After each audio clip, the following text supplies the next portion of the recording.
Ikomishoni ejongene nomakulinganwe ngokwesini ithi inethemba lokuba kuzakubakho inkqubela kwidabi lokulwa noxhatshazo olusekelezelwe kwisini nanjengoko kubanjwe ingqungquthela echasene nokuxhatshazwa okusekelezelwe kwisini eMidrand kwiphondo laseGauteng.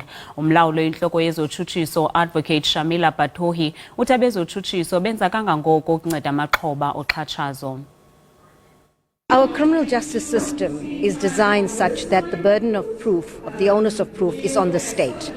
And we as prosecutors represent the state or the victims in these particular cases. So, that is the way our system is designed. But the reality is that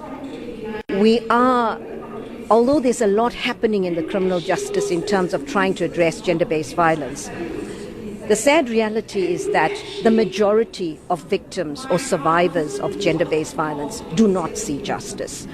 And that is not because of the efforts of the criminal justice system.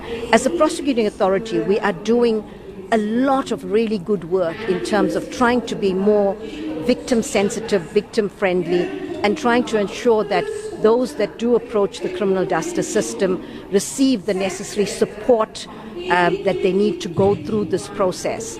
And one of the things that we're doing in that regard is the establishment of more Thuthuzela care centres, which was set up. And at the moment we have 60 Thuthuzela care centres.